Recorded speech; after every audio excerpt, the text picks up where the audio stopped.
CMR shopping mall Dasara ధమాకా offers అద్భుతమైన offers తో పాటు అబ్బురుపరిచే స్పాట్ గిఫ్ట్స్. మీద వచ్చే ట్రోల్స్ని ఎలా రిసీవ్ చేసుకుంటారండి మీరు? అంటే మామూలుగా అసలు చాలా ఈజీగా తీసేసుకుంటారా లేకపోతే ఇగ్నోర్ చేసేస్తుంటారా? ఏమండి, నన్ను ఎంత పొగుడతారో అంత ట్రోల్స్ ఉంటాయి. సో నేను పొగడుతూనే చూడాలా, ట్రోల్స్ని చూడాలా? I like to concentrate on the positive. ఒక ఏనుగు వెళ్ళేటప్పుడు కుక్కలు చేరి అరుస్తాయంట. వెనక్కి తిరిగి ఎంత దూరం అని ముందుకు నడుస్తాం, అరిచే వాళ్ళు అరుస్తారు. మన ధ్యేయం మనం అనుకొని మనం ముందుకు వెళ్తూనే ఉండాలి. మన వెనక నుంచి అరుస్తారు కానీ వెనక నుంచి అరిచినప్పుడు మనం ఒక అడుగు ముందు ఉన్నట్టే కదా. I'm happy right there. కానీ పాజిటివ్ వైపు మీరు అంటే కొంతమందికి మీరు చెప్పే సజెషన్స్ కావచ్చు చాలామందికి చాలా ఉపయోగపడతాయని తెలిసింది. అంటే ఫర్ ఎగ్జాంపుల్ అంటే మనోజ్ అంటే మీ ఓన్ బ్రదర్, కానీ మనోజ్ కూడా మన ఇంటర్వ్యూలో చెప్పాడు, ఇక చాలు ఈ లైఫ్ అనిపించినప్పుడు అక్క దగ్గరికి వెళ్తే చెప్పేసరికి గట్టిగా కౌలించుకుని ఏడ్చేసింది, ఒక థెరపిస్ట్ దగ్గర జాయిన్ చేసింది.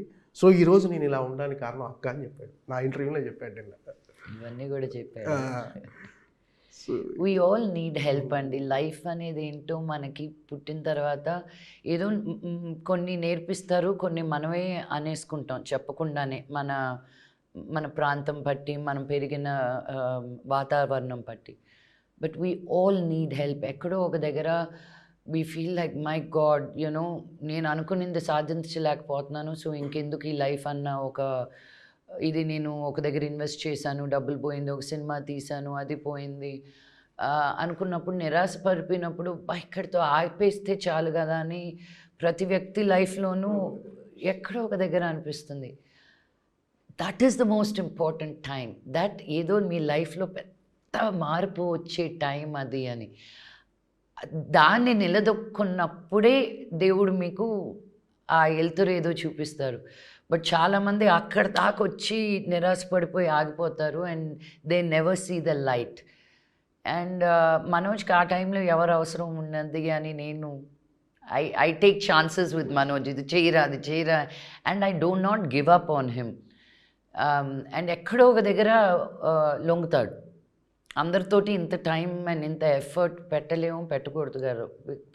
బట్ మనోజ్కి నౌ ఐ ఫీల్ ఇంకా ఇప్పుడు వచ్చి అడిగినా కూడా పోరా నీకు చెప్పింది చాలు, నువ్వు చూసుకో అని.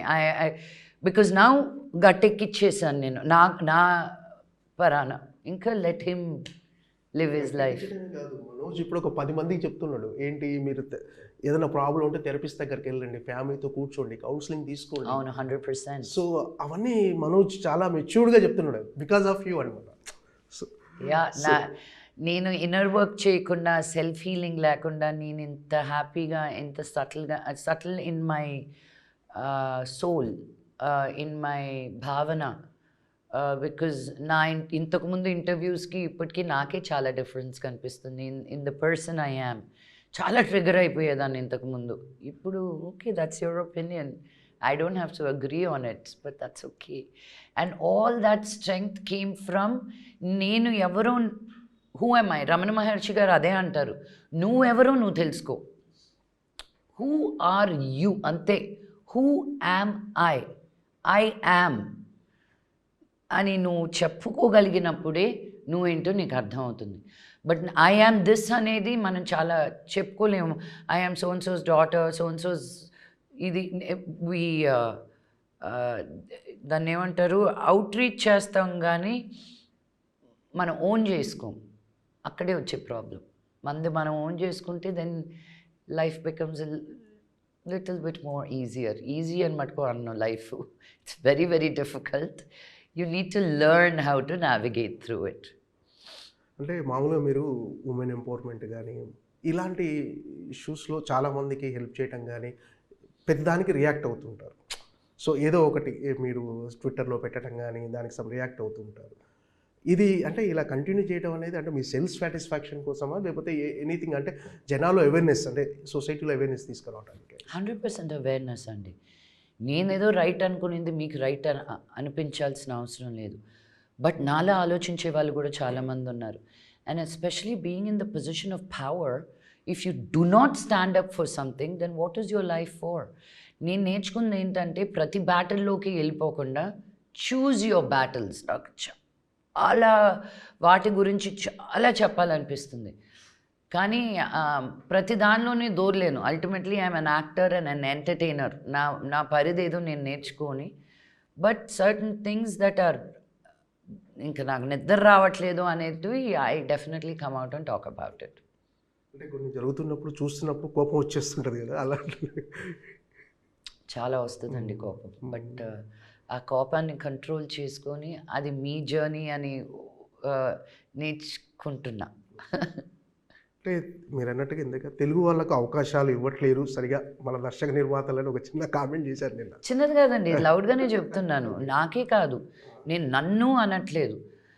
ఇంతకుముందు మన తెలుగు యాక్టర్స్ కానీ, డైరెక్టర్స్ కానీ, ప్రొడ్యూసర్స్ కానీ అందరూ పాన్ ఇండియా సినిమాస్ తీసిన వాళ్ళే.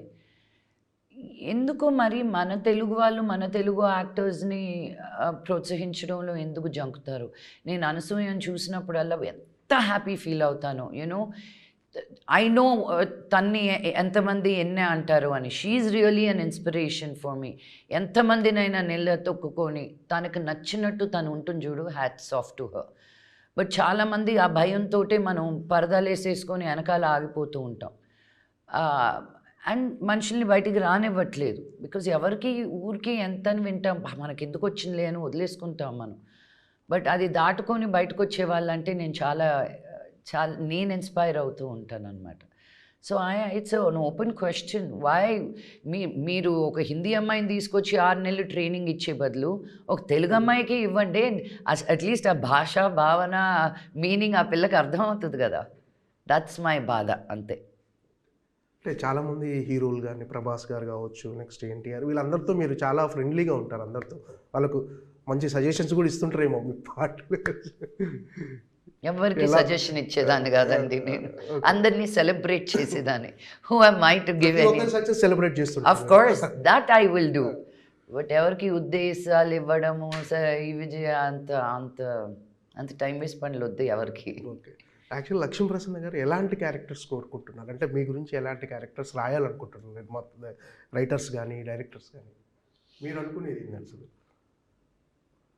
ఇలాంటి క్యారెక్టర్లు చేయాలని ఉంది అనుకుంటే వాళ్ళకు కూడా ఒక ఐడియా ఉంటుంది, ఇలాంటివి రాయాలేమో లక్ష్మీప్రసన్న గారు. నేను ఇన్ని క్యారెక్టర్స్ చేశాను, నేను ఒకటి చేసింది ఇంకోటి చేయలేదు, మళ్ళీ నేను వచ్చి ఇలాంటి చేయాలి అని నేను అనుకోకూడదు కదా.